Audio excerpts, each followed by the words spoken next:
What happens when saving lives means starting a war? One captain crossed enemy lines without permission, risking everything to answer a desperate plea for help. His decision would either unite two civilizations or destroy them both. The frontier separating human territory from the Critian Empire had always been tense. Today, though, it felt different, like balancing on a razor's edge. Ships, stations, and monitoring outposts watched anxiously. A single mistake could ignite a conflict that would consume half the known universe. Commander Park Min-jun surveyed the tactical screen aboard the warship Seoul's Promise. Countless vessels drifted in the void on either side of the boundary dividing the two civilizations. Human ships displayed Earth Command's white and blue colors. Critian cruisers wore hulls the shade of dried blood. No one attacked, no one retreated, but tension gripped everyone. "Give me a status update," Park requested calmly. Despite working 14 straight hours, his uniform remained sharp. At 42, half his existence had been spent among the stars. He understood how rapidly situations could collapse. "Everything's functioning normally, Captain," Lieutenant Kim Dawn responded from her tactical console. Though barely 30, she possessed solid judgment. "The Critians are maintaining their current positions. Their arrangement hasn't shifted. Communications show typical transmissions. Diplomatic conversations continue, though they're strained. Leaders are talking without saying anything meaningful." Park acknowledged with a slight gesture. These standoffs always followed the same pattern. Politicians on both sides would argue and posture while military forces waited in space, prepared to destroy each other instantly. This particular stalemate had lasted 3 months. A Critian transport had wandered into human-controlled space. Human patrol vessels had stopped it. The Critians wanted it returned immediately. Humans demanded confirmation it wasn't a disguised military craft. A straightforward issue, except pride complicated everything. "Captain, we're receiving an incoming signal," the communications specialist announced. "It's encrypted, personal encryption pattern." Park's brow furrowed. "Transfer it to my private office. Lieutenant Kim, the bridge is yours." He entered the compact chamber behind the command deck and sealed the entrance. The monitors activated, displaying no visual feed, only distorted audio, heavily masked. "This is Captain Park. Identify yourself." Brief silence, then a voice barely breaking through static. "Please help us. We're dying, plague spreading. Empire abandoned us, please." The transmission was weak, fragmenting. Park leaned closer. "Repeat your transmission. What's your location?" "Colony, Critian settlement, designation RT7. They abandoned us, please. Children dying, please help." The signal vanished. Park settled back, mind racing through possibilities. This could be deception, an elaborate Critian scheme to draw human vessels into their domain. Yet something about that desperate voice rang authentic. He accessed navigation charts. RT7 sat deep within Critian territory, at least 15 light-years beyond the frontier. A minor settlement with roughly 200,000 inhabitants, according to outdated intelligence reports. The door chimed. Lieutenant Kim entered. "Sir, everything okay?" Park studied her momentarily. "I just received a distress transmission from inside Critian space." Her eyes grew large. "Sir, that could be a trap." "I'm aware, but what if it's genuine? We can't simply cross the frontier. Earth Command would never authorize it. The Critians would interpret it as an invasion." "I understand that too." Park moved past her onto the bridge. The crew looked toward their commander. Capable people, all of them. They placed their trust in him. He'd never failed them before. He considered the voice on that transmission. The terror, the desperate hope. Someone out there needed assistance, and they'd reached out to humanity because no one else would listen. Park reached his decision. "Helm, calculate a route into Critian territory. Target coordinates RT7. The bridge fell completely silent. Every crew member turned toward him. "Captain," the helmsman said carefully, Did you say into Critian space? You heard correctly. Calculate the route. Lieutenant Kim approached and lowered her tone. Sir, we should discuss this. Crossing that boundary without clearance means we'll face serious consequences when we return. Park's voice remained steady but final. There are dying people who requested our assistance. That's sufficient reason. If Earth Command orders us back, they'll need to catch us first. He raised his voice to address everyone. I understand what I'm asking. Anyone who wants to transfer before we depart has my authorization. No one will judge you poorly. This is my choice, not yours. Nobody shifted, nobody spoke. Then Lieutenant Kim straightened. Requesting permission to stay at my station, sir. One by one, the others echoed her commitment. Park felt something constricting in his chest ease slightly. He commanded the finest crew in the fleet. Very well, helm, execute course, maximum velocity. The Soul's Promise turned away from the frontier formation. Its propulsion systems blazed brilliant blue in the darkness, and it crossed into Critian territory.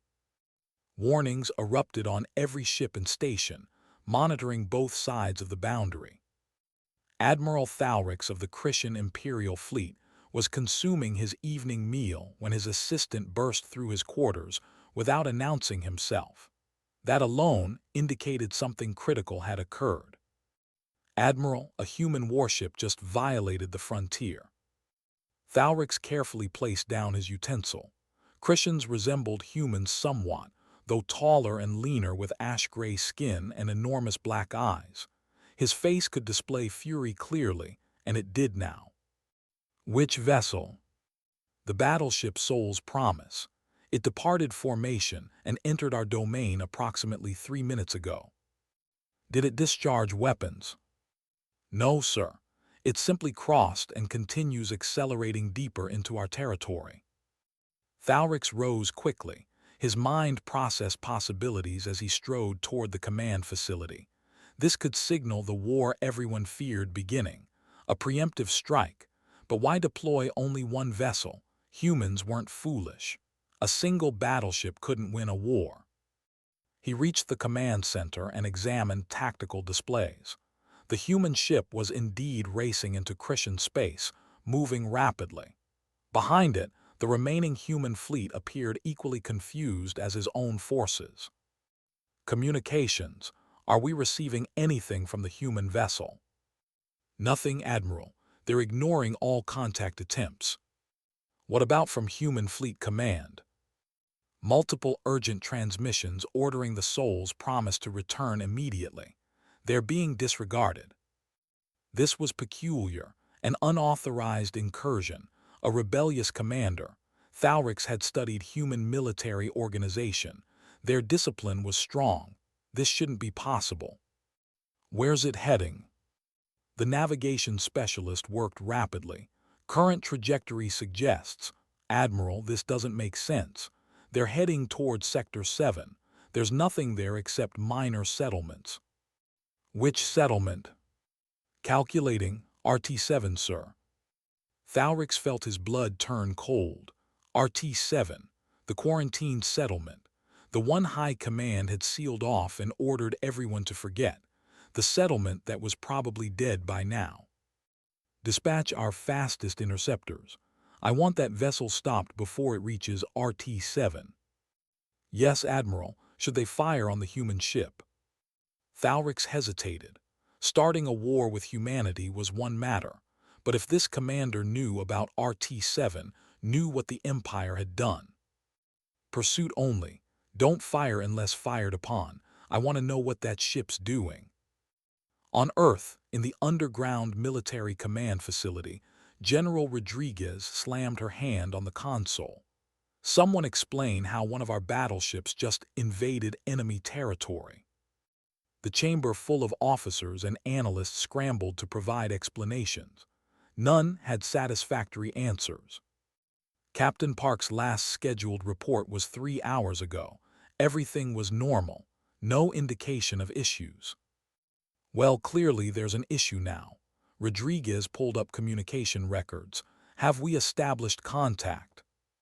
He's ignoring all our transmissions, General. Can we override his ship controls remotely?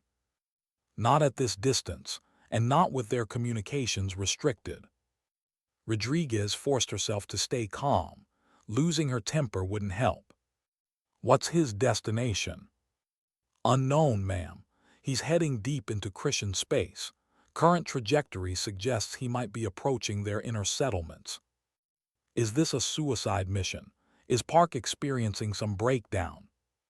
His psychological evaluations were all perfect, General. There's been no indication of mental health concerns.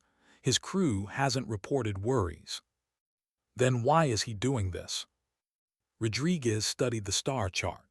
One small dot representing the soul's promise, driving deeper into enemy territory with a swarm of red dots converging from all directions.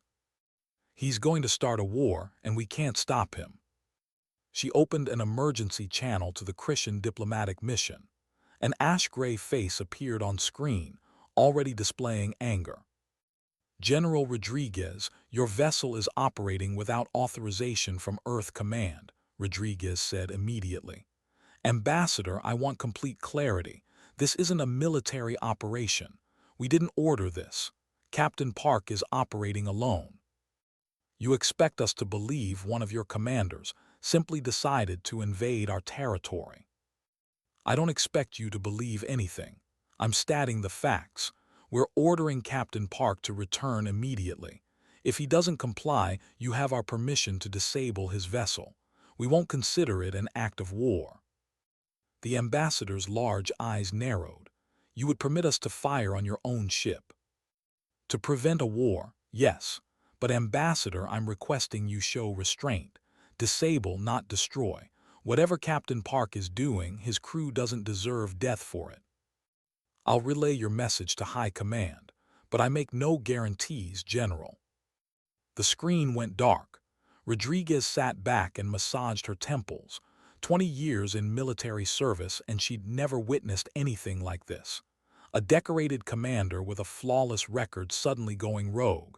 It made no sense. Get me everything on Captain Park. Service record, personal history, recent communications, everything. There has to be an explanation for this. On the Soul's promise, Captain Park watched the tactical display as Critian ships closed from multiple directions. His crew worked efficiently, their training maintaining focus despite the madness of their situation. Captain, we have 12 Critian interceptors pursuing us, Lieutenant Kim reported.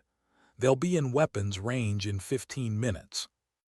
Evasive maneuvers, but don't fire on them. Sir, they might not give us the same courtesy. I know, but we're not here to fight. We're here to help. Help who, sir? Kim finally asked the question burning in her mind. What did that distress transmission say? Park looked at his first officer. She deserved the truth. There's a Critian settlement at RT-7. They're suffering from a plague outbreak. They sent distress calls, but their own empire abandoned them, left them to die. We're going to help them. Kim stared at him. Sir, that's inside Critian space. That's their problem to solve. They're not solving it. They're letting 200,000 people die because it's easier than dealing with a plague.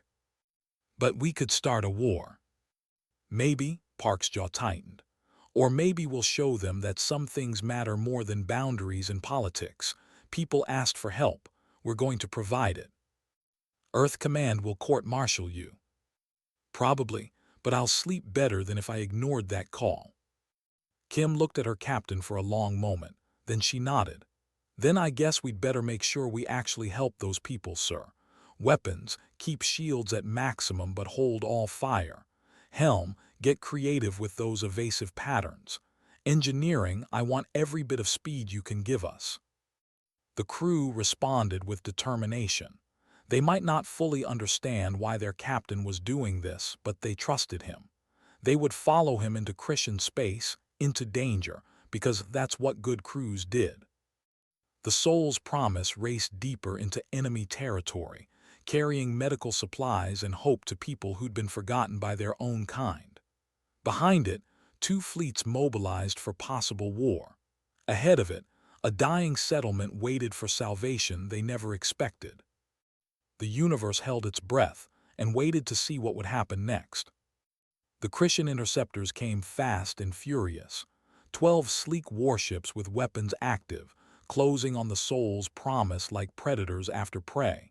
Their commanders had their instructions: stop the human ship by any means necessary. Captain Park watched them on his tactical display and felt calm. He'd known this would happen. Crossing into Critian space without permission was an act of war by any standard definition. But he also knew his ship and his crew were the finest in the fleet. Status on those interceptors. 10 minutes to weapons range, Captain, Lieutenant Kim called from her station. They're spreading out, trying to surround us. Helm pattern Delta 7, keep us moving unpredictably. The Soul's promise banked hard to starboard, then dove suddenly. Its engines burned bright as it accelerated at an angle the pursuing ships didn't anticipate. The helmsman's fingers danced across controls with practiced skill. The Critian ships adjusted course, but they'd lost precious seconds. The Soul's promise was fast for a battleship, faster than it should be. Human engineering had always surprised other civilizations. "They're hailing us, sir," the communications officer said. "Put it through." A Critian face appeared on the main screen. The alien looked furious, his gray skin darker with anger, his large black eyes unblinking. "Human vessel, this is Commander ZTH Nor of the Imperial Interceptor Wing. You've violated Critian sovereign space. Power down your engines immediately and prepare to be boarded." Park kept his voice level and calm. "Commander, we're on a mercy mission. We received a distress transmission from one of your settlements. We're bringing medical assistance." "You lie, you have no authorization to be here. This is an invasion." "It's not an invasion. We're unarmed medical personnel carrying supplies to help your people." ZTH Nor's expression twisted with disgust. "The Soul's promise is a battleship, human. You're armed with enough weapons to destroy a small fleet. Don't insult my intelligence." "We have weapons for defense only. We won't fire unless fired upon. Commander, please check with your superiors about settlement RT-7. They're dying from a plague. We just want to help." "RT-7 is none of your concern. You'll stop your vessel now or we'll stop it for you." The transmission cut off. Lieutenant Kim looked at her captain. "Orders, sir." "Continue on course. Evasive pattern Beta 3 and remind all stations we don't fire first under any circumstances, even if they fire on us. Even then, return fire only if absolutely necessary for survival, and even then, target engines and weapon systems only. No lethal shots if we can avoid them." Kim nodded and relayed the instructions. Around the bridge, the crew worked with focused intensity. They were deep in enemy space now with hostile forces closing in, and their captain had just told them they couldn't even defend themselves properly. But they didn't question him. That was the kind of trust Park had earned over years of command. The Critian interceptors opened fire. Bright bolts of energy lanced through space toward the Soul's promise. The human ship rolled and twisted, its shields flaring as some shots connected. Damage reports came in, but nothing critical. "Return fire," the weapons officer asked, his hand hovering over controls. "Negative," Park said firmly. "Evasive maneuvers only."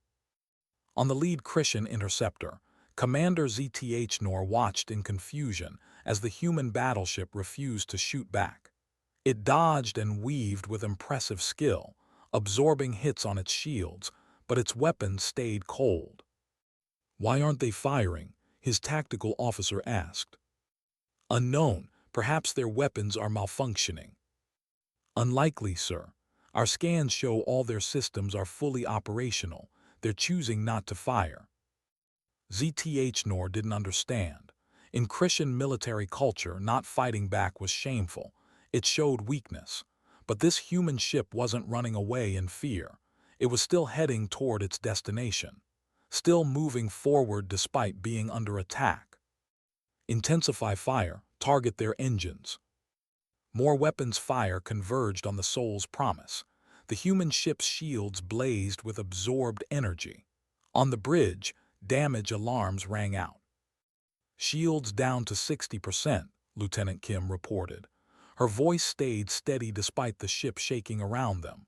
Hull integrity at 98%. Port stabilizer has minor damage. Reroute power to forward shields, Park ordered.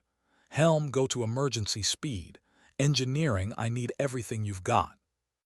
Deep in the ship's engine room, Chief Engineer Yun Jai-ho read the captain's request and grinned despite the situation. You heard the captain. Give him everything. The Soul's promise surged forward with renewed speed. The sudden acceleration caught the Critian interceptors off guard. The human ship pulled ahead, opening the distance. They're faster than our intelligence suggested, ZTH Nor muttered. All ships pursuit speed. Don't let them reach RT-7. But even as he gave the order, he wondered why that destination mattered. RT-7 was a quarantined settlement, dead or dying. Why would the humans go there? What could they possibly want with a plague-infected world? Back on Earth, the command center was chaos. Every screen showed different angles of the crisis. Diplomatic channels were on fire with angry messages from the Critian Empire. Human fleet commanders demanded instructions. At the center of it all, General Rodriguez tried to prevent a war. Status update, she demanded. The Soul's promise is still evading Critian forces, ma'am. They've taken some hits, but nothing critical. They're not returning fire. Rodriguez frowned. They're not shooting back. No, ma'am. Captain Park appears to be avoiding combat entirely. That was interesting. If Park wanted to start a war, he'd be fighting. But he was running toward something specific. Have we figured out where he's going yet? An analyst pulled up a star chart. Best guess based on his trajectory is a settlement world designated RT-7. It's not strategically important. Small population, minimal resources. Then why go there? Unknown, ma'am. We're still digging through Captain Park's recent communications and personal files. There has to be something we're missing. Rodriguez stared at the screen showing the tiny dot that was the Soul's promise. Surrounded by hostile forces, refusing to fight back but still pushing forward. Captain Park was risking his ship, his crew, his career, and possibly starting a galactic war. There had to be an explanation. Keep digging and get me a secure line to Critian High Command. If we can't stop Park, maybe we can at least warn them what he's doing. In the Critian capital city of Crith Prime, the High Command Council chamber filled with angry voices. The circular chamber held the most powerful military and political leaders of the empire. Right now they were all shouting at once. This is an act of war. We must respond with overwhelming force. Destroy that human ship immediately. Admiral Thalric stood before the council and waited for the noise to die. He was a senior officer, respected and feared, and when he wanted silence, he eventually got it. The human ship isn't firing back, he said when he could be heard. It's evading our forces but making no offensive moves. That doesn't matter, one of the counselors snapped. It violated our boundaries. Yes, it did. But before we start a war with humanity, perhaps we should understand why. The ship is heading toward RT-7. The chamber went very quiet. Several counselors looked uncomfortable. RT-7 was a topic they'd agreed never to discuss. RT-7 is quarantined, another counselor said carefully. There's nothing there. There are 200,000 Critian citizens there, Thalrix replied. His voice was hard. Or there were before we abandoned them. They were infected with the plague. We had no choice. We had a choice. We chose to let them die rather than risk the resources to help them. The council members shifted uncomfortably. None of them wanted to discuss this. The quarantine of RT-7 had been a difficult decision, made easier by the fact that the settlement was small and politically unimportant. Letting them die was practical, cost-effective, but not something any of them were proud of. "What does this have to do with the human ship?" the council leader asked. "I believe," Thalrix said slowly, "that the humans know about RT-7, and I believe they're going there to help." "That's impossible. How would they know?" "Perhaps someone from the settlement managed to send a distress signal before communications were cut off. Perhaps that signal reached human space."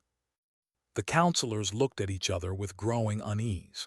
If the humans knew the Empire had abandoned a settlement to die, it made the Critians look heartless. And if the humans were going there to help, it made them look even worse by comparison. "We can't allow human ships near RT-7, one counselor said. "If they find evidence of the plague, they could use it against us. Biological warfare claims, violations of galactic health protocols." "We violated those protocols when we abandoned the settlement," Thalrix interrupted. "The humans going there to help makes them look noble and us look like monsters. Then we destroy their ship before they arrive and confirm to the entire galaxy that we're willing to kill those who try to help our own people." Thalrix shook his head.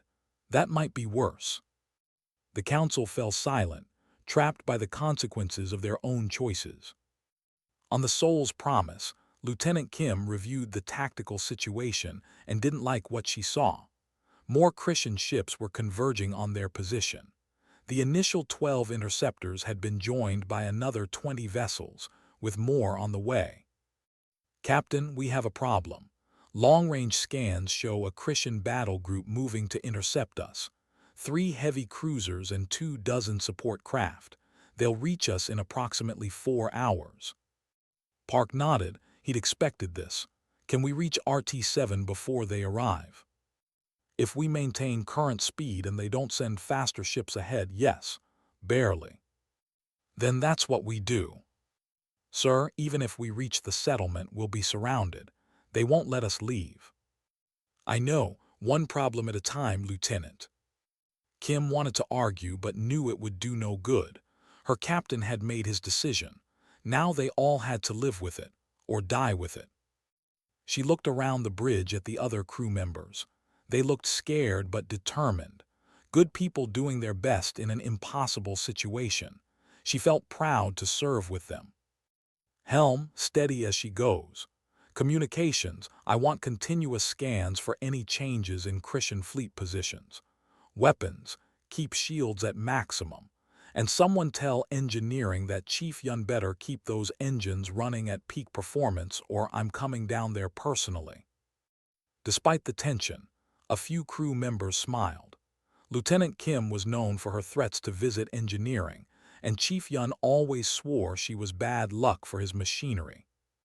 Down in engineering, Yun heard the message and laughed. "Tell the lieutenant my engines are purring like kittens. Beautiful, deadly, very fast kittens." His team grinned and kept working. The engines were being pushed harder than recommended, but they'd hold. They had to hold. Hours passed in a blur of evasive maneuvers and near misses. The Critian interceptors stayed on their tail, firing constantly, but unable to land a decisive hit. The Soul's promise twisted and dodged through space like a ship half its size. "Approaching RT-7 system," the navigator announced. "Entering outer orbital range now." Park stood from his chair. "Scan the planet. I want to know what we're dealing with." The sensors officer worked quickly, then looked up with a grim expression. "Captain, I'm reading multiple population centers. Some signs of power generation, but much less than expected for a settlement this size. Lots of distress beacons, medical emergency frequencies. Sir, it looks bad down there." "Life signs." "Scanning, approximately 170,000 Critian life signs. Down from the 200,000 this settlement should have. Sir, they're dying." The bridge went quiet. Everyone understood now why they'd come, why their captain had risked everything. Those weren't just numbers on a sensor display. Those were people dying while their own government did nothing. Communications, broadcast on all Critian frequencies. Tell them we're here to help. The message went out. On the settlement below, in hospitals filled with the dying, in homes where families watched loved ones suffer, in government buildings where exhausted administrators had given up hope, the message was received. A human ship had come. The species they feared, the enemy their empire warned them about, had crossed hostile space to bring help. Many didn't believe it. Some thought it was a trick, but others, desperate and dying, allowed themselves to hope. On RT-7's small orbital station, Settlement Administrator Venlos received the human transmission with shaking hands. She'd been the one to send out the secret distress calls, knowing it could be considered treason. She'd sent them to everyone, to anyone who might listen. She'd never imagined the humans would be the ones to answer. "Respond to them," she told her communications officer. Her voice cracked with emotion. "Tell them they're welcome. Tell them we need them. Tell them thank you." The Soul's Promise entered orbit around RT-7. Behind it, the Critian fleet arrived and surrounded the planet. Dozens of warships, all with weapons trained on the single human battleship. Admiral Thalrix arrived on his flagship and stared at the tactical display. The human ship sat there, orbiting the quarantined settlement, making no threatening moves. Just sitting there, surrounded by enough firepower to turn it into dust. "Hail them," he ordered. Captain Park's face appeared on the screen. He looked tired but calm. "Admiral Thalrix, I presume." "Captain Park, you've led us on quite a chase. I apologize for the inconvenience. We came to help your settlement. They're dying down there." "I know what's happening on RT-7, Captain. That doesn't give you permission to violate our territory." "With respect, Admiral, no one was helping them. They asked. We answered." Thalrix felt something uncomfortable twist in his chest. Shame. An emotion Critians weren't supposed to feel in military matters. "Our protocols." "Your protocols left them to die," Park interrupted. "We have medical supplies, doctors experienced with plague treatment, equipment that might save lives. Let us help." "And if I refuse?" "Then you condemn your own people while turning away those who came to save them. Is that the kind of officer you want to be, Admiral?" The question hit harder than any weapon. Thalrix looked at the human captain and saw no deception, no hidden agenda. Just a man trying to do the right thing. "Stand by, Captain. I must consult with my superiors." He cut the transmission and sat back in his command chair. Around him, his bridge crew waited for instructions. They'd heard the exchange. They knew what was at stake. Thalrix thought about his career, his honor, his duty to the Empire. Then he thought about 200,000 Critians dying below while he had the power to save them. He opened a channel to High Command. The choice ahead would define him forever. Admiral Thalrix stood alone in his ready room and stared at the screen showing the faces of Critian High Command. 5 counselors looked back at him, and none looked happy. "Admiral," the lead counselor said coldly, "you have the human ship in your sights. Why hasn't it been destroyed?" "Because, Counselor, I believe we should hear what they have to say." "What they have to say?" The counselor's gray skin darkened with anger. "They invaded our territory. There's nothing to discuss." "They claim they're here to help RT-7. The 5 counselors went very still. One of them leaned forward. "That settlement is quarantined. It's not a matter for discussion with aliens, especially humans. The human captain has medical supplies and doctors. He wants permission to land and assist the colonists." "Absolutely not. The situation at RT-7 is an internal matter. We won't allow humans to interfere." Thalrix felt his jaw tighten. "Counselor, there are 170,000 Critians still alive on that planet, down from 200,000. They're dying while we debate politics." "They were dying before the humans arrived. The situation hasn't changed." "It has changed. Now we have a choice. We can accept help and save our people, or we can refuse and let them die to save our pride. Another counselor spoke up. Admiral, you forget your place.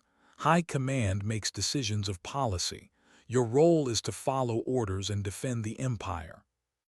I haven't forgotten my role, counselor, but I'm standing here with a human battleship in my weapons range, surrounded by my fleet. That ship isn't shooting at us. It's broadcasting medical aid offers on every frequency. How do you think that looks to the galaxy?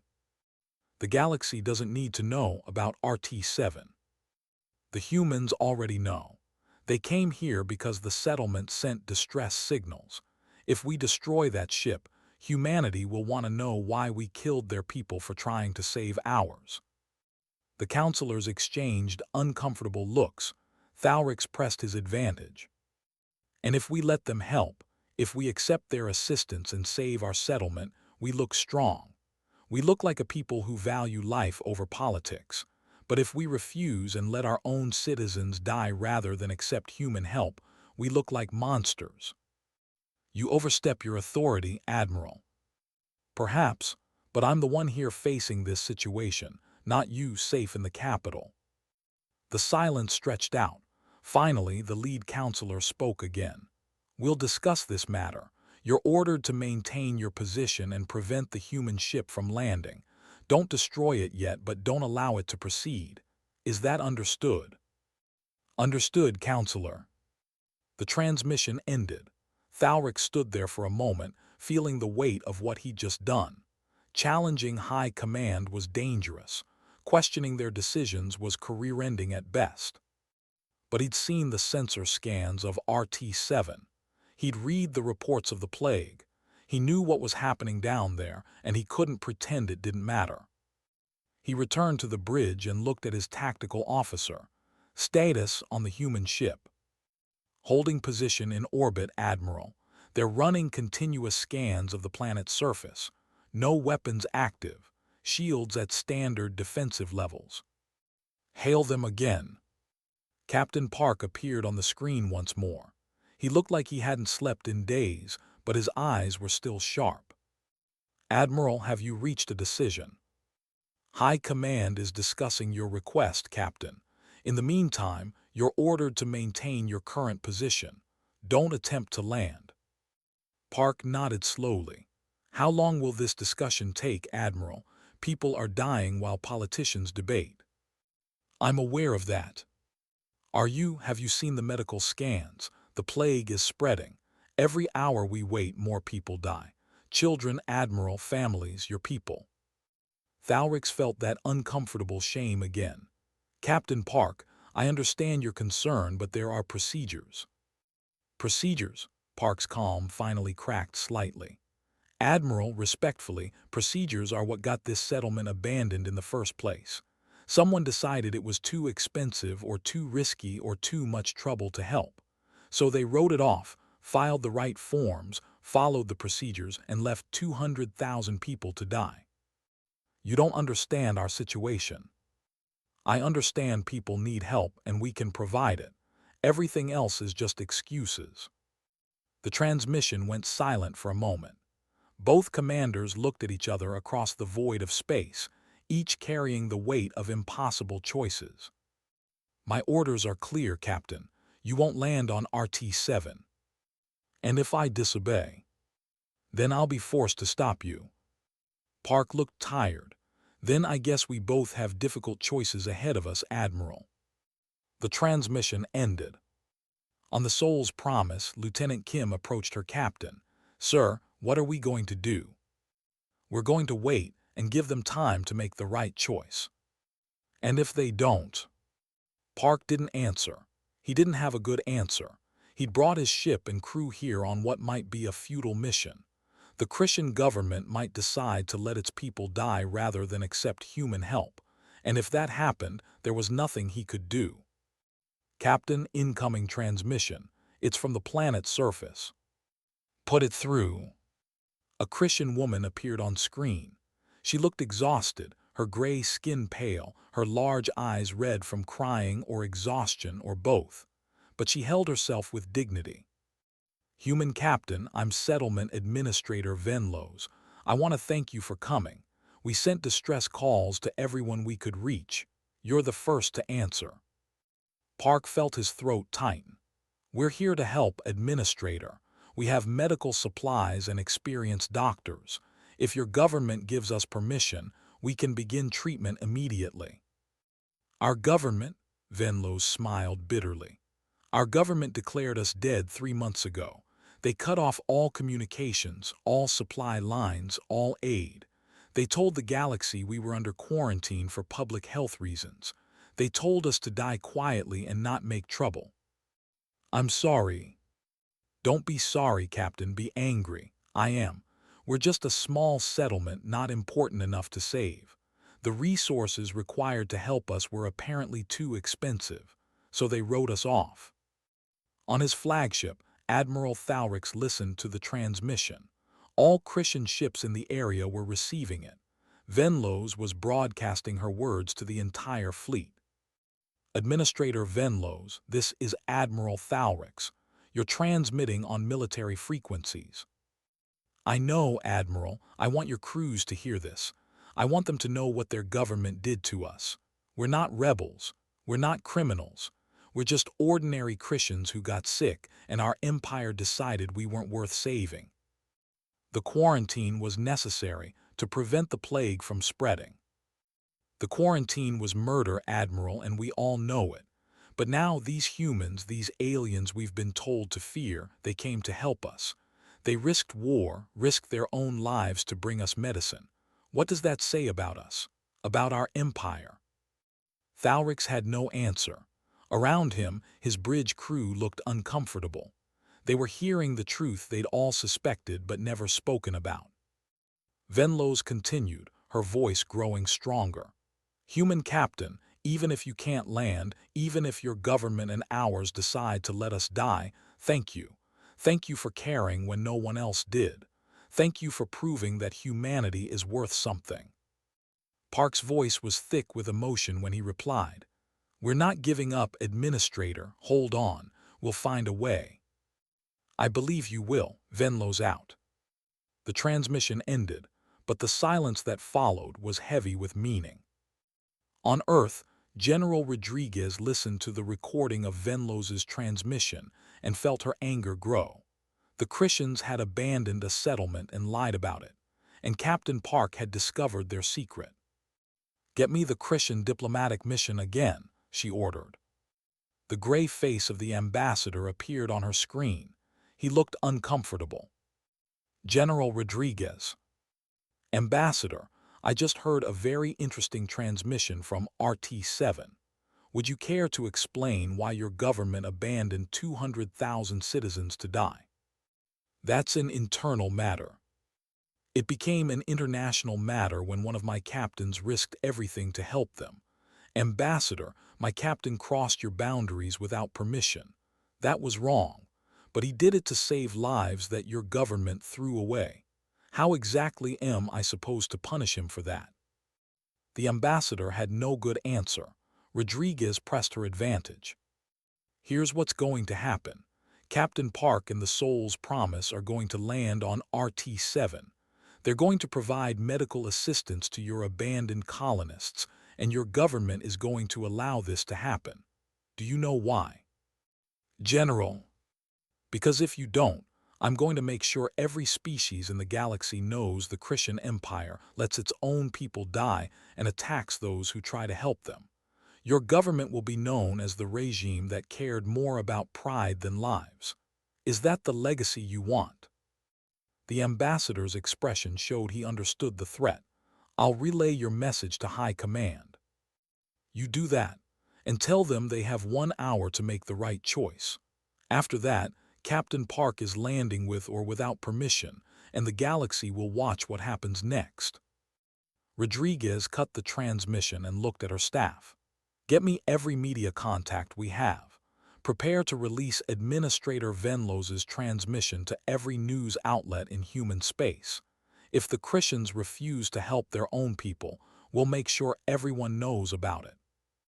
On Crith Prime, the High Command Council chamber erupted in chaos again. The recording of Venlos's transmission had reached the capital. Worse, it had been leaked to public networks. Ordinary Critian citizens were hearing about RT-7 for the first time, and they weren't happy. This is a disaster.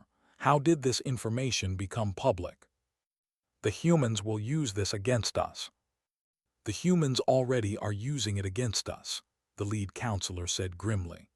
Earth Command has given us an ultimatum. Allow their ship to help RT-7, or they'll make sure the entire galaxy knows we abandoned our own settlement. We cannot allow humans to dictate our internal policies. And we cannot let them reveal our actions to the galaxy either. Either choice makes us look weak. One of the quieter counselors spoke up. Perhaps there's a third option.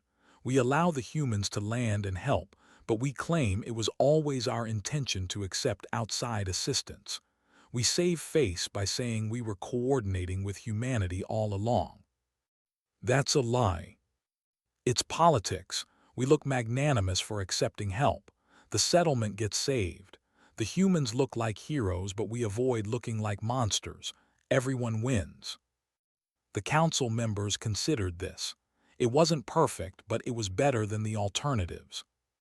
And Admiral Thalrix, he challenged our authority. We can deal with the Admiral later. Right now, we need to control this situation before it destroys us completely. The lead counselor nodded slowly. Very well. We'll authorize the human ship to land. Send the order to Admiral Thalrix immediately. Back at RT-7, Admiral Thalrix received the new orders and read them carefully. High Command had chosen politics over principles, but at least they'd chosen to let the settlement receive help. He opened a channel to the Soul's Promise. Captain Park, I've received updated orders from High Command. Park's expression was guarded. Yes, Admiral. You're authorized to land on RT-7 and provide medical assistance to the settlement. The Critian Empire appreciates your humanitarian efforts and welcomes cooperation in this medical crisis. Park's eyebrows rose. The carefully political wording was obvious. Is that the official statement, Admiral? It is. And what's your personal statement? Thalrix paused, then decided honesty was worth the risk. My personal statement is that you shamed us into doing the right thing, Captain, and I'm grateful you did. Those people deserve to live. Park smiled slightly. Thank you, Admiral. That means more than the official statement, requesting coordinates for the main medical facility. Transmitting now. Captain, my medical teams will be standing by to assist your efforts. We may have abandoned these people initially, but I won't abandon them now. I'm glad to hear that, Admiral. Soul's Promise out. The human battleship broke orbit and descended toward the planet's surface. In hospitals and homes across RT-7, the colonists watched the sky and waited. Help was finally coming. Administrator Venlo stood on the landing platform as the Soul's Promise settled onto the concrete with a rumble that shook the ground. The ship was massive up close, scarred from weapons fire, its hull still radiating heat from atmospheric entry. A boarding ramp extended and humans emerged wearing medical uniforms and carrying equipment. They looked so strange to Venlos, shorter than Critians with different proportions, varied skin tones and hair covering their heads. Aliens, the enemy, the people her government had warned her about. And they'd come to save her people. Captain Park walked down the ramp and approached her. He was average height for a human, with dark hair and tired eyes that somehow still held determination. He stopped in front of her and bowed slightly in greeting. Administrator Venlos, I'm Captain Park Min-jun, we're here to help. Venlos felt tears she'd been holding back for months finally fall. Thank you, Captain. Thank you for not abandoning us like everyone else did. Park reached out slowly, carefully, and placed a gentle hand on her shoulder. We don't abandon people who ask for help. That's not who we are. Behind him, his medical teams were already unloading supplies and coordinating with local doctors. Humans and Critians working together, bridging the gap between species with shared purpose. It was the beginning of something new, something that would change everything. Dr. Lee Soo-jin stepped into the largest hospital on RT-7 and stopped breathing for just a moment. The smell hit her first, antiseptic mixed with sickness and death. Then the sounds, moaning, crying, medical equipment beeping desperately. Then the sight, beds filled with dying Critians, more patients lying on the floor because there were no more beds. She'd seen bad situations before. She'd worked in disaster zones, war zones, places where medicine failed and people died despite everyone's best efforts. But this was different. This was preventable. This settlement had been abandoned by choice, and these people were dying because someone had decided they weren't worth saving. Dr. Lee, a Critian physician, approached her. He looked exhausted, his gray skin pale and unhealthy. "I'm Dr. Relmoth. Thank you for coming. We need help desperately." Lee nodded and pushed her emotions aside. She could be angry later. Right now, people needed her to focus. "Show me your worst cases first, and I need a full briefing on the plague. Symptoms, progression, what treatments you've tried." Relmoth led her deeper into the hospital. The plague attacks the respiratory system initially. Fever, coughing, difficulty breathing. Then it spreads to other organs. Liver, kidneys, brain. Most patients die within 3 weeks of infection. We've tried every treatment we know. Nothing works for long. Mortality rate, 87%. Lee felt her stomach drop. That was catastrophic. And you've had this plague for how long? 3 months.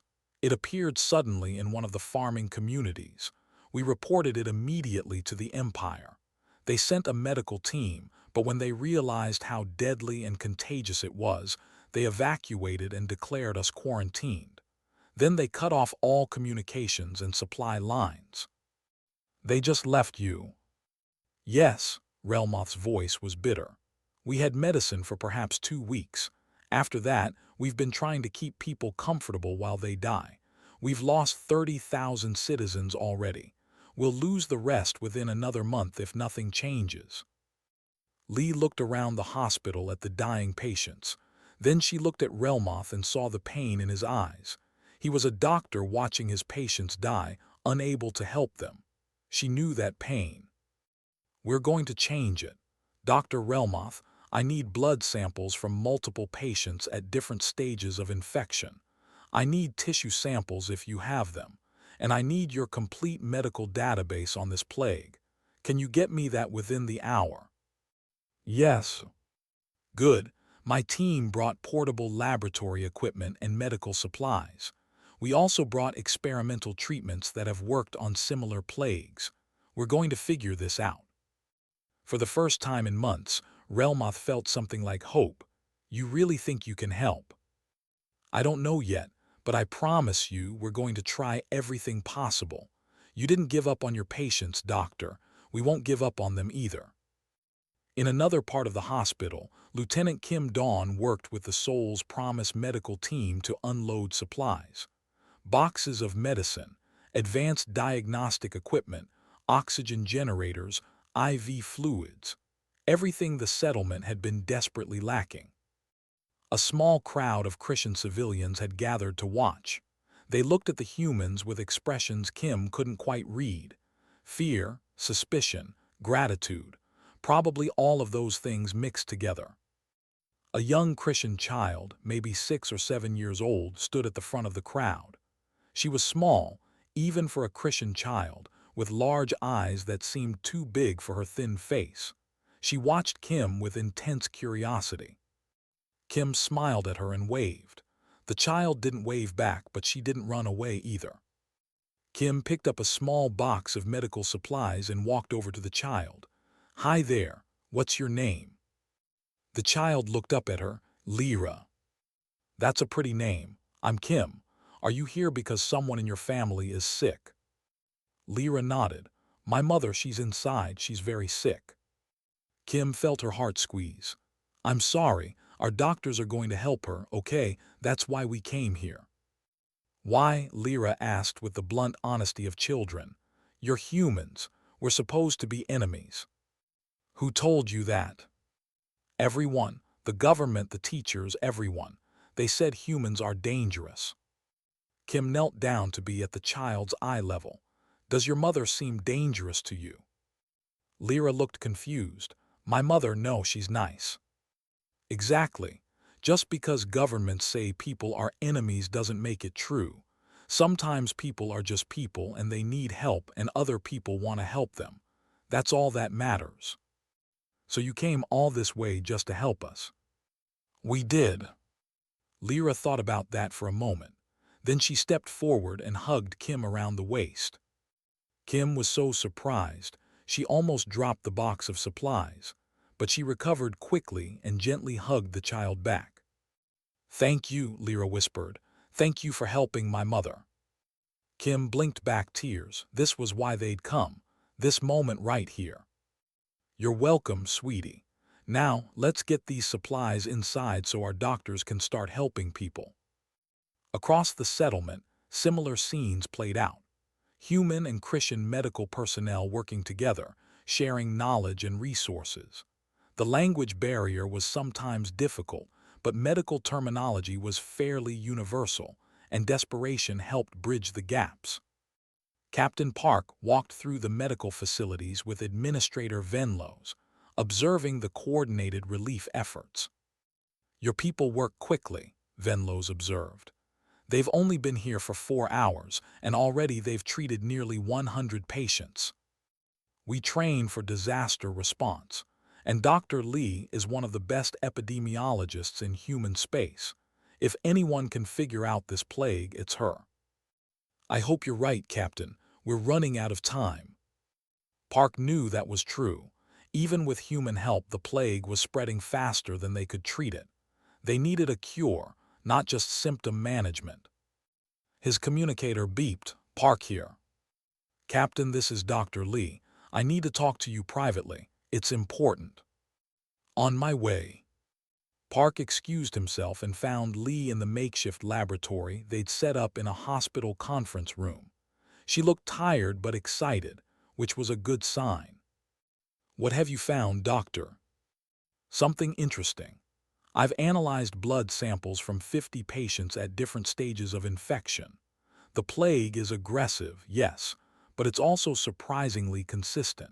It follows a predictable progression, and more importantly, it has a specific genetic marker that makes it vulnerable to a class of antiviral treatments we've developed. So you can cure it. Not cure, not yet, but I can slow it down significantly, maybe even halt it in early-stage patients. I need to run more tests, but Captain, I think we can save most of these people. Park felt relief wash over him. That's excellent news. What do you need from me? Time and resources. I need the Soul's Promise manufacturing facilities to start producing the antiviral treatment in bulk. I need every available medical officer to help administer treatments. And I need the Critian doctors to trust us enough to try an experimental human medication on their people. I'll make it happen. How long until you can start treatments? If your manufacturing team works fast, we can start administering the antiviral within 12 hours. Then we'd better get started. But even as Park gave orders to begin production, he knew there would be complications. The Critian government had authorized them to help, but that didn't mean they trusted human medicine. And some people would resist treatment from aliens, no matter how desperate the situation. He was proven right 6 hours later, when a group of Critian officials stormed into the medical facility, demanding to speak with him. Captain Park, what exactly are you doing to our people? The lead official, a stern-looking Critian named Corvin, looked angry and suspicious. We're treating them with an antiviral medication that should slow the plague's progression. Human medication, alien medicine, we don't know what it will do to Critian biology. Your own doctors have reviewed the treatment plan and approved it. Some doctors, others have concerns. They say we should wait for Critian medical teams to develop our own treatment. Park felt his patience wearing thin. Wait, How many more people need to die while you wait? We're offering help right now. Help we didn't ask for. You invaded our territory and now you're experimenting on our citizens. We're not experimenting. This is proven medical treatment adapted for your biology. And Administrator Venlos asked for our help when your government abandoned these people. Corvin's gray skin darkened with anger. You know nothing about our situation. This settlement was quarantined for good reason. Containment protocols required isolation. Containment protocols required you to help your own people, not leave them to die, Park interrupted. And if you're so concerned about proper procedure, where was the Critian Empire 3 months ago when this plague started? Where were your medical teams, your resources, your compassion? We made difficult choices based on practical considerations. You made the easy choice. You wrote off a settlement because it was cheaper than helping them. Don't pretend it was anything else. Corvin glared at him. You overstep, human. This isn't your world, not your people. You should leave before you make things worse. Make things worse. Dr. Lee has already stabilized 15 critical patients who would have died today. We've brought supplies to treat thousands more. How exactly is that making things worse? Before Corvin could answer, alarms rang through the hospital. A nurse ran toward them, shouting in Critian. Park's translator struggled with the rapid speech, but he caught the important words. Critical patient, child, emergency. Park and Corvin both ran toward the emergency room. They found Dr. Lee and Dr. Relmoth working frantically over a small form on a bed. The young Critian girl, Lyra, lay there struggling to breathe, her gray skin pale and her eyes unfocused. What happened? Park asked. She got sicker very quickly, Relmoth said, his voice tight with stress. The plague has moved to her lungs and brain. She has maybe an hour without treatment. Then treat her, Park said. We don't have enough of the antiviral yet. Manufacturing is still underway. What we have is reserved for the most critical adult patients. This is a child. She counts as critical. Corvin spoke up. Captain, that medication is unproven. Using it on a child could kill her. Dr. Lee looked up from her patient. Not using it definitely will kill her. We have 1 dose ready. I can administer it now and monitor her response. If it works, she lives. If it doesn't, she was going to die anyway. And if it causes complications, if something goes wrong, the humans will be blamed for killing a Critian child. Park looked at Corvin with disgust. Is that what you're worried about? Politics. There's a dying child right here and you're thinking about blame. I'm thinking about consequences, Captain. Something you should have considered before invading our space. Park turned to Dr. Lee. Give her the treatment.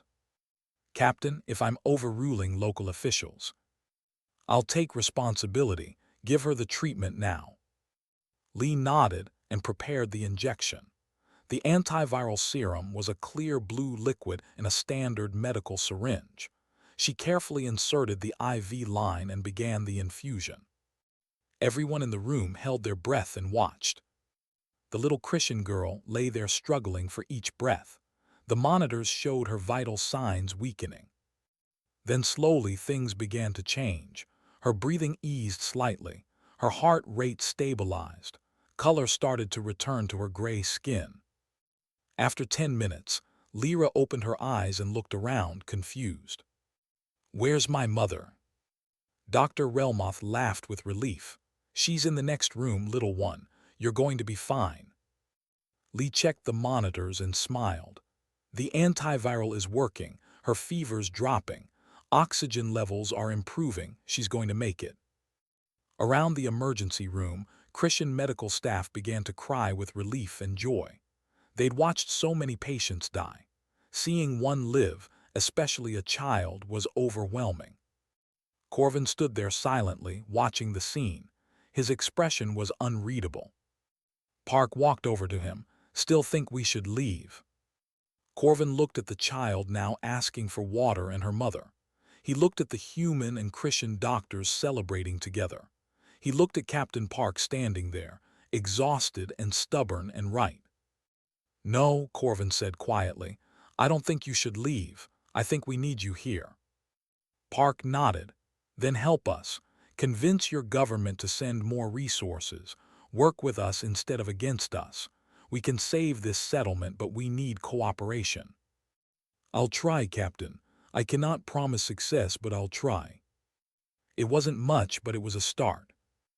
Over the next 12 hours, the human medical teams worked without rest.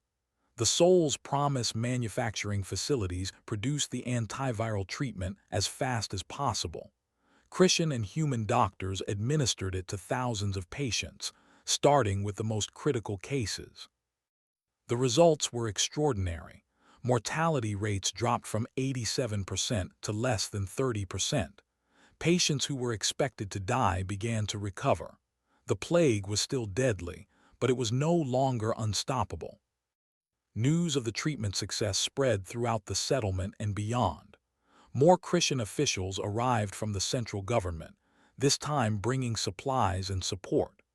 High Command, seeing the political and humanitarian benefits, began to publicly embrace the human assistance effort. Admiral Thalrix orbited above the planet and watched the reports with satisfaction. He'd made the right choice, letting the humans help. His career might suffer for his earlier challenges to High Command, but he could live with that. These people were alive because he'd chosen conscience over orders. "Admiral, incoming transmission from Captain Park on the surface." "Put him through." Park appeared on the screen, looking exhausted but happy. "Admiral, I wanted to update you personally. The treatment is working. We're saving lives. Dr. Lee estimates that with continued treatment and support, we can save 90% of the remaining colonists." "That's excellent news, Captain. I've also received word that High Command is sending additional medical teams and supplies. They're, shall we say, eager to be seen as supportive of this effort." Park smiled slightly. "Politics always, but the result is what matters." "Your mission has succeeded, Captain Park. You crossed into enemy territory and started what could have been a war. Instead, you saved thousands of lives and possibly created a path toward peace between our peoples." "I just answered a distress call, Admiral. Anyone would have done the same." "No, Captain, most would not have. That's what makes humanity special. You care even when it costs you everything." Park didn't know how to respond to that, so he simply nodded. Thalrix continued, "I've been thinking about our conversation earlier. You asked what kind of officer I wanted to be. I know now. I want to be the kind of officer who makes the right choice even when it's difficult. Thank you for showing me what that looks like." "Thank you for making that choice, Admiral. These people are alive because you let us help them." The transmission ended, and both commanders returned to their duties. But something had changed between them, between their peoples. A bridge had been built in the most unlikely circumstances. The plague on RT-7 wasn't defeated yet, but it was no longer certain death, and that made all the difference. 3 weeks after the Soul's Promise landed on RT-7, the transformation of the settlement was remarkable. The emergency medical crisis had stabilized. Patients were recovering. The mortality rate had dropped to less than 5% for new infections, and Dr. Lee's team was close to developing a complete cure rather than just a treatment. But success had brought new complications. Captain Park stood in the settlement's administrative building and looked at the crowd of Critian officials who'd arrived from the central government. They all wanted to be seen as part of the relief effort now that it was succeeding. Politicians who'd voted to abandon the settlement 3 months ago now gave speeches about Critian resilience and cooperation with humanity. It made Park tired. "Captain Park, I must congratulate you on your successful mission." The speaker was High Counselor Vexner, one of the most powerful politicians in the Critian Empire. He smiled in a way that didn't reach his eyes. "The Empire is grateful for your assistance in this medical crisis. The assistance you required after abandoning your own people," Park said quietly. The smile on Vexner's face froze. Around the room, other officials shifted uncomfortably. Park's translator officer looked nervous. Speaking truth to powerful politicians was dangerous, even in human space. In Critian space, it could be fatal. Captain, that's an oversimplification of a complex situation. Is it? From where I'm standing, it looks simple. Your citizens got sick. You decided helping them was too expensive or too risky, so you cut them off and left them to die. Then when we came to help, you tried to stop us, and now that we've succeeded, you want credit for it. Vexner's gray skin darkened with anger. You forget yourself, human. You're a guest here. I'm a guest who saved 170,000 lives that you were ready to write off. So yes, I'm going to speak honestly about what happened here. Captain Park, Administrator Venlo spoke up carefully. Perhaps we should focus on the positive outcomes rather than assigning blame for past decisions. Park looked at her and saw the plea in her eyes. She was asking him to be diplomatic, to not make things worse for her settlement. He understood. These politicians held power over RT7's future. Angering them could have consequences for the people he'd come to help. He forced himself to calm down. You're right, Administrator. The important thing is that we succeeded in saving lives. I apologize if I caused offense, High Counselor. Vexner nodded stiffly. Your passion is understandable, Captain, if misplaced. Now we should discuss the timeline for your departure. The crisis has passed, and surely your ship is needed elsewhere. My medical team needs another 2 weeks to ensure the treatment protocols are fully established, and your local doctors can manage ongoing care. 2 weeks? That seems excessive. I'm sure the Critian medical teams can handle things from here. Park bit back his first response and tried diplomacy. With respect, High Counselor, the same medical establishment that couldn't save these people 3 months ago. Dr. Lee wants to make certain the treatment protocols are properly understood and implemented before we leave. Before Vexner could respond, the door opened and Admiral Thalrix entered. The officials all turned to look at him. Thalrix had become something of a controversial figure in Critian politics. His decision to allow the human ship to land had been vindicated by success, but his earlier challenges to high command hadn't been forgotten. High Counselor, Captain Park, I apologize for the interruption. Admiral, Vexner's tone was cold. What brings you to the surface?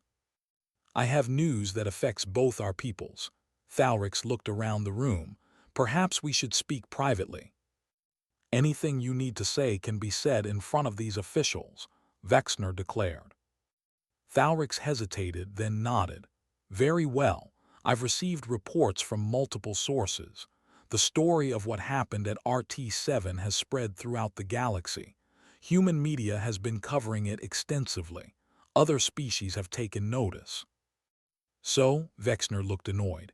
What does galactic gossip matter to us? It matters because 3 other Critian settlements have now sent distress signals. They're experiencing different emergencies. Famine, equipment failures, environmental disasters. All of them are minor settlements that the central government hasn't deemed worth full support, and all of them are asking specifically for human assistance. The room went silent. Park felt a headache forming. He'd come here to help one settlement in crisis. He hadn't intended to start a galactic movement. Vexner's expression was furious. This is unacceptable. These settlements are Critian territory. They should request help from the Empire, not from aliens. They did request help from the Empire, Thalrix said quietly. Months ago, in some cases. They were told resources weren't available or that their problems weren't high priority. Now they've seen what happened here, and they're reaching out to the people who actually answered. You cannot seriously expect us to allow human ships to operate freely in multiple Critian settlements. I expect you to help your own people so they don't need to ask aliens for assistance. The tension in the room was thick enough to cut. Park watched the confrontation with interest. Thalrix was risking his career again, speaking truth to power.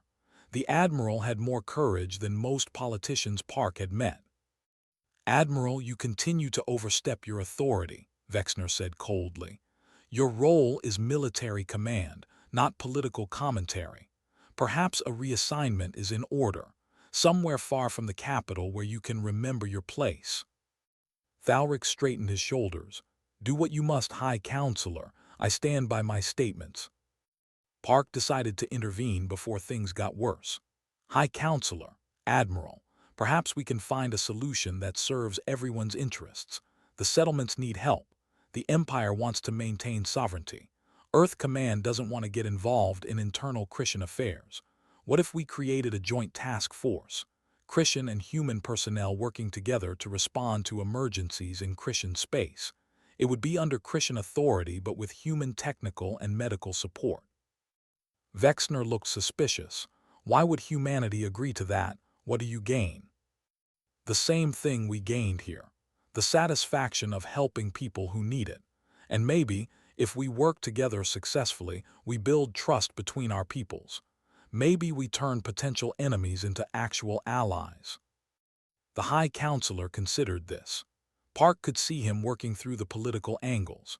A joint task force would let the Critian government claim credit while actually getting help for neglected settlements.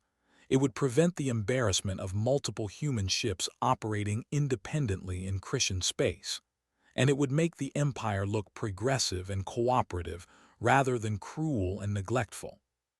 This would require extensive negotiations and approval from both governments, Vexner said slowly. "Of course, but it's a starting point. I'll present the idea to High Command. No promises, Captain." It was better than outright rejection. Park would take it. The meeting broke up shortly after. As officials filed out, Administrator Venlos approached Park with a slight smile. "That was well played, Captain. Offering a solution that serves their pride while actually helping people. I learned a long time ago that making powerful people look good is often the best way to get what you want. I don't care who takes credit as long as those settlements get help." "You're a good man, Captain Park. A good human. I'm grateful the universe sent you to us." Park felt embarrassed by the praise. "I was just doing my job." "No, your job was to guard the boundary and follow orders. You chose to do something more. That's the difference between duty and compassion." Later that evening, Park walked through the settlement with Lieutenant Kim.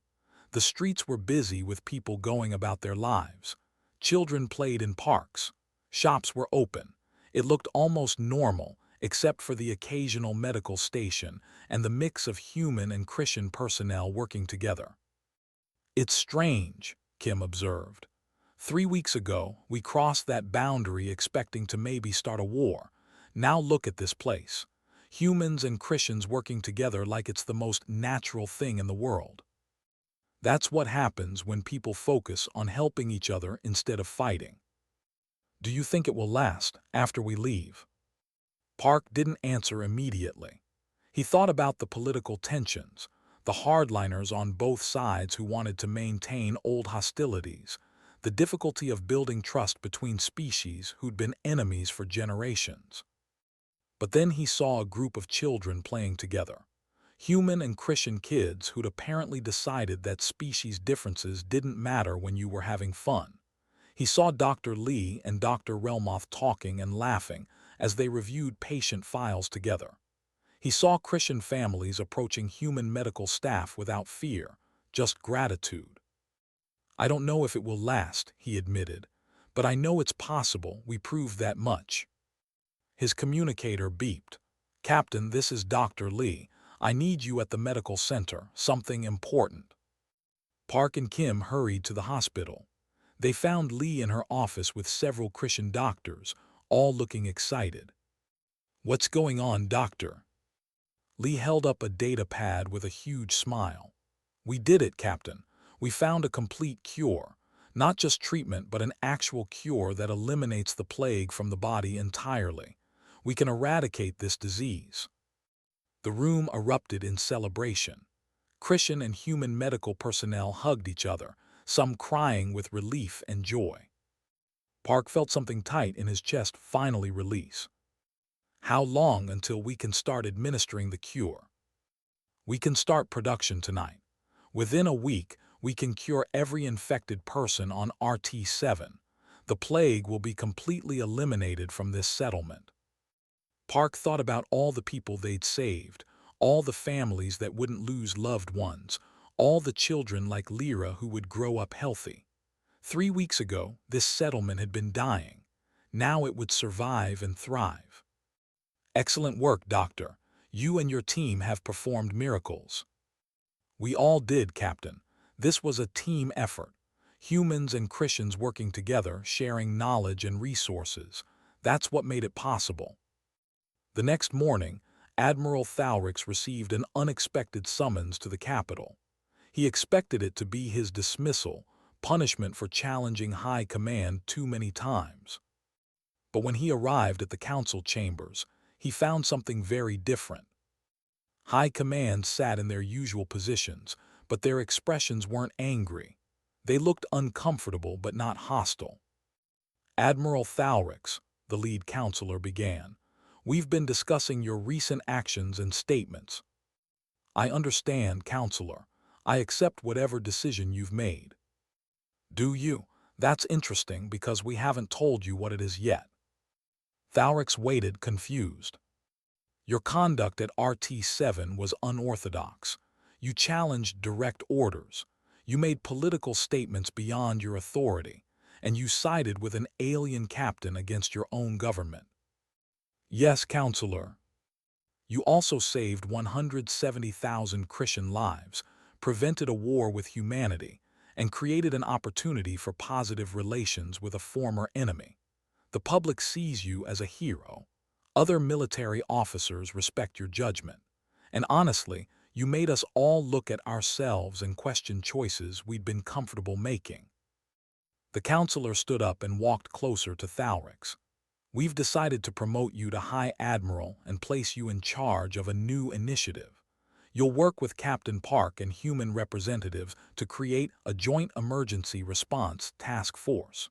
Your mission will be to assist Critian settlements in crisis and to build cooperative relationships between our species. Thalrix stared at them in shock. You want me to work with the humans?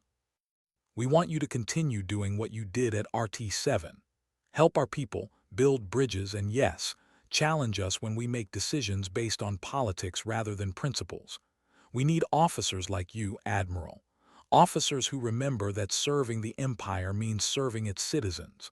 All of them, even the small and powerless. Thalrix felt overwhelming emotion that he struggled to control. He'd expected punishment. Instead, they were giving him an opportunity to make real change. I accept, Counselor. Thank you for your trust. Don't thank us yet. This will be difficult. There are many in the Empire who resist cooperation with humans. You'll face opposition from hardliners on both sides. But if you succeed, you might change the galaxy. 2 weeks later, the Soul's Promise prepared to depart RT-7. The settlement threw a celebration that brought together humans and Critians in a way that would have seemed impossible a month earlier. Captain Park stood on a platform with Administrator Venlos, Admiral Thalrix, and Dr. Lee. Around them, thousands of colonists gathered to say goodbye. Venlos spoke first. When we sent out our distress calls, we hoped anyone would answer. We never imagined that our saviors would come from so far away, that they'd risk so much for people they didn't know. Captain Park and the crew of the Soul's Promise didn't just save our lives. They showed us what compassion looks like. They reminded us that kindness is stronger than fear, that cooperation is possible even between supposed enemies. We'll never forget what you did for us. The crowd cheered. Park felt uncomfortable with the attention but understood its importance.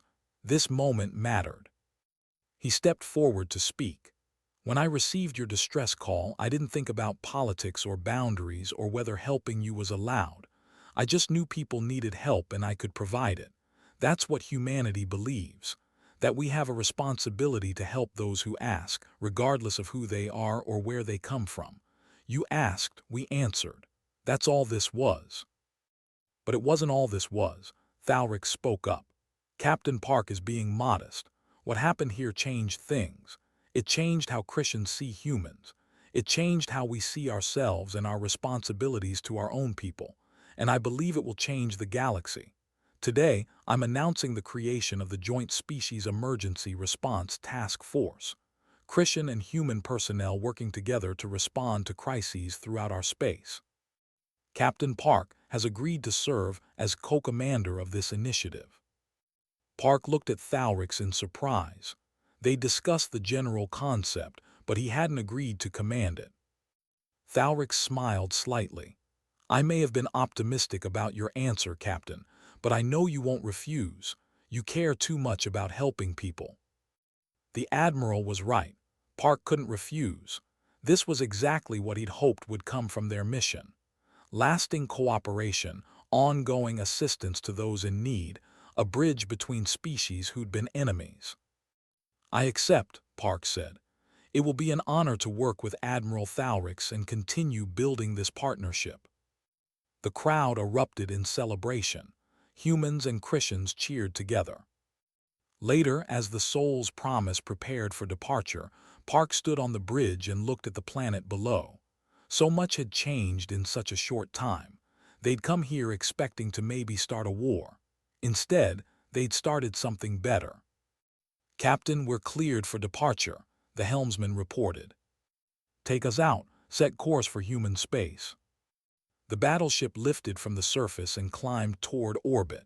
On the ground, Critian colonists and human medical teams waved goodbye. In orbit, Admiral Thalrix's fleet held formation, no longer hostile but protective. Lieutenant Kim stood next to her captain and smiled. We did good work here, sir. We did, and we're going to do more. This is just the beginning. The beginning of what? Of showing the galaxy what's possible when people choose to help each other instead of fight, when compassion matters more than pride.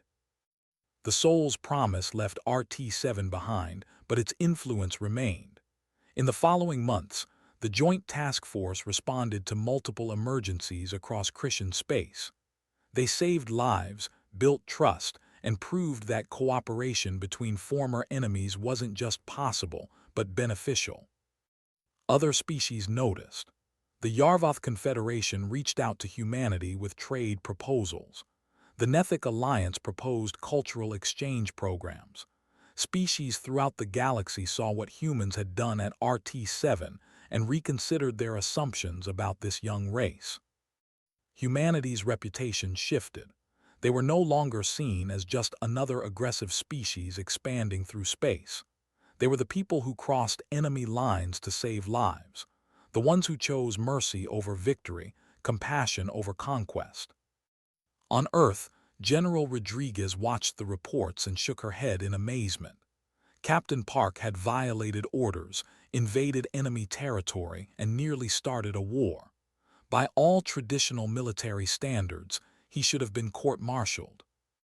Instead, she found herself recommending him for humanity's highest honor, the Medal of Distinguished Service.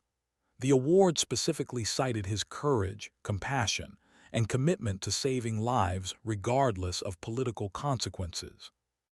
At the award ceremony, Park stood in his dress uniform while the medal was placed around his neck. Dignitaries from multiple species attended, including Admiral Thalrix and Administrator Venlos. The human president gave a speech about courage and compassion, about choosing right over easy, about representing humanity's best values even when it cost everything. But the moment Park remembered most came after the ceremony. A small Critian approached him shyly. She was healthy now, her gray skin vibrant, her eyes bright. Lyra, the child Dr. Lee had saved with the first dose of antiviral. Captain Park, she said quietly. Park knelt down to her level. Hello, Lyra, how are you feeling? I'm all better now. My mother is better, too. We came all this way to say thank you. You didn't need to do that. Yes, we did. You saved us. You saved everyone. My teacher says you're a hero. Park smiled. I'm just a captain who tried to do the right thing. That's what makes you a hero. Lyra stepped forward and hugged him. Thank you for not leaving us. Thank you for showing us that humans are good. Park hugged her back gently, feeling that tightness in his chest again. This was why he'd done it. For children like Lyra who deserved a chance to grow up. For families who deserved to stay together. For people who just needed someone to care. You're welcome, Lyra. Take care of yourself. That night, Park stood on a balcony overlooking the city and thought about everything that had happened. One distress call, one decision to cross a boundary, one choice to help people who needed it. And it had changed everything. Lieutenant Kim joined him on the balcony. What are you thinking about, Captain? About how one small action can ripple outward and touch so many lives. We just wanted to help one settlement. Now we've started a movement. Do you regret it, knowing how complicated everything became? Park thought about Lyra's hug, about the thousands of lives saved, about the bridges built between species. He thought about the joint task force now operating throughout Critian space, about the other species watching humanity with new respect. No, I don't regret it, not for a second. Kim smiled. Good, because Admiral Thalrix just sent us coordinates for our next mission, another settlement in distress, another chance to make a difference. Then we'd better get the crew ready. We have work to do. The Soul's Promise left Earth the next morning, heading back into space with a mission to help those in need. Behind it, humanity continued to build relationships with former enemies, continued to show the galaxy what compassion looked like, continued to prove that some things mattered more than boundaries and politics and fear. One ship had crossed into enemy lines. One captain had chosen mercy over orders, and the galaxy would never be quite the same. In the years that followed, the story of RT-7 became legendary. It was taught in schools as an example of courage and compassion. It was cited in diplomatic negotiations as proof that cooperation was possible. It was remembered as the moment when humanity showed the galaxy who they really were. Not conquerors or warriors, but helpers and healers and friends to those in need. The Soul's Promise and Captain Park Min-jun continued their work for many years, saving lives across multiple species territories, always answering the call when people needed help. The Joint Task Force grew into a major galactic organization, with personnel from dozens of species working together.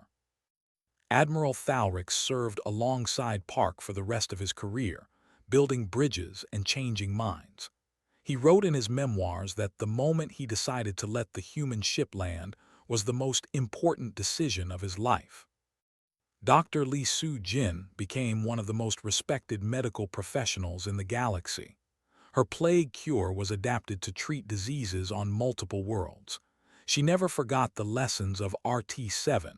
That medicine should serve all people, not just the powerful and privileged. And Lyra, the small Critian child saved by that first dose of medicine, grew up to become a doctor herself.